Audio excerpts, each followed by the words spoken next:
Good morning all. तर इथे सकाळची सुरुवात झाली आहे उपमा भाजून. त्यापूर्वी मी एक गाजराचा आणि एक आवळ्याचा ज्यूस केलेला आहे. आवळ्याचा ज्यूस करून झालेला आहे, आता गाजराचा करून त्याच्यामध्ये मिक्स करणार आहे. मॉर्निंग ड्रिंकमध्ये आवळा किंवा आम्ही जे हेल्दी टी बनवते त्या दोन्हींपैकी काहीतरी असतंच. तर इथं माझी ती तयारी चालू होती. बऱ्याच जणींना प्रश्न आहे माझ्या ओळखीच्या, माझ्या फ्रेंड्सला, माझ्या रिलेटिव्हमध्ये, की माझं बाळ, माझं घरकाम आणि माझं व्हिडिओज बनवणं की मी कसं हँडल करते. प्रत्येक दिवस सारखा नसतो. कधी मला बाळ अजिबात काम करून देणार नाही, कधी ते मला पूर्ण वेळ काम करून देण्यासाठी शांतसुद्धा बसलेलं असेल, तर कधी माझ्या घरकामामध्ये कामाची वाढ झालेली असेल, तर कधी कोण अचानक पाहुणे टपकलेलं असेल. बऱ्यापैकी असं होत नाही, पण तरीही प्रत्येक दिवस सारखा नसतो. इथे माझा आवळ्याचा गाजराचा ज्यूस तयार आहे. उपम्यासाठी इथं माझा रवासुद्धा भाजून तयार आहे. आज नितीशचा सुट्टीचा दिवस असल्यामुळे मला बराच वेळ मिळाला होता माझी कामं आवरायला. इकडे आमचं अँग्री लुकमध्ये छोटं पॅकेट झोपलेलं होतं आणि बाहेर मोठं पॅकेट नुकतंच उठलेलं होतं आणि माझा उपमा बनत आलेला होता. नितीश तर फ्रेश होईस तोपर्यंत उपमा तयार होणार होता. तर हे माझं सकाळचं रुटीन झालं. आजचं जेवण खूप सिम्पल होतं, नॉनव्हेज होतं, त्यामुळे ते 2 टाईम एकच होतं.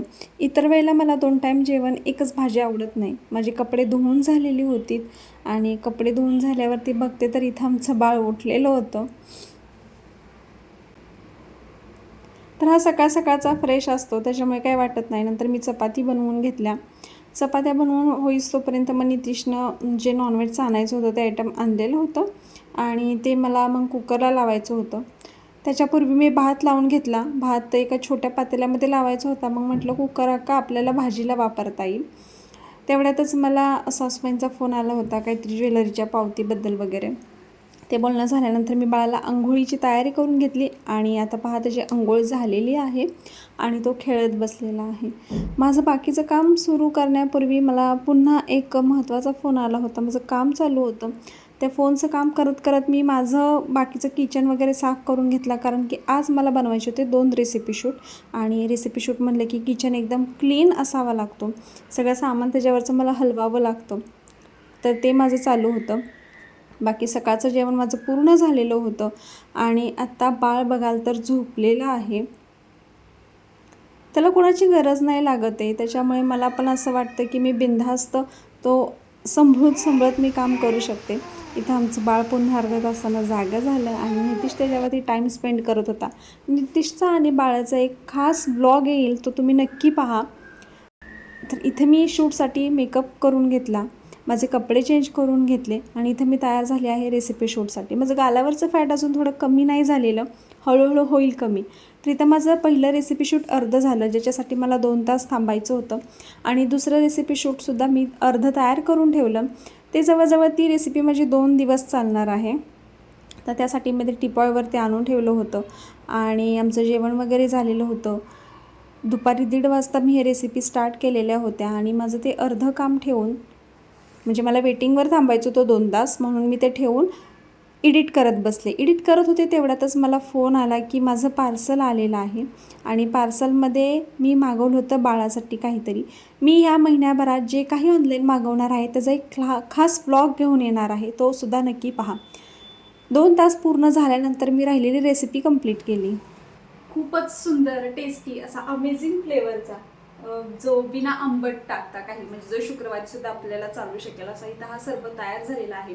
तुम्ही रेसिपी नक्की ट्राय करा. ही रेसिपी माझ्या रेसिपी चॅनलवरती अपलोड झालेली आहे आणि आता मी जे फोटोज काढून घेते थंबनेलसाठी, तसंच मला स्टेटसला फोटोज टाकायला आवडतात, तर स्टेटससाठी मी फोटो काढून घेते. प्रेग्नन्सीमध्ये मला वाटायचं की लहान बेबीज त्रास देतात, मला माझं काम करता येणार नाही आणि मला आमच्या बाळाला पाळण्याघरामध्ये डे केअरमध्ये टाकावं लागतं की काय. कसं लागतं ते सांगा. बट सगळं व्यवस्थित मॅनेज होतं आहे. नितीशनं आज क्लीन शेव केली आणि क्लीन शेव केली की तो कॅमेरा पुढं येत नाही आहे. कॅमेरा पुढं येऊन त्यानं सांगावं असं मला वाटत होतं, म्हणून मी त्याला ओढत होते. बट त्यानं फेस तिरकं केलं आहे बघा. आवडलं हो.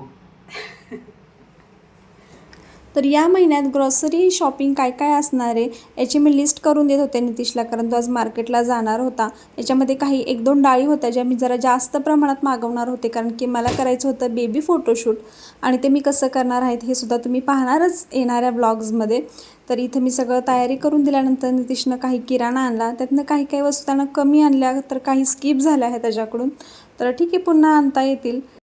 जेव्हा मी किराणा शॉपिंग करायची तेव्हासुद्धा मी ब्लॉग्स बनवत होते आणि ते ब्लॉग्स मी तुमच्याबरोबर शेअर केलेले आहेत.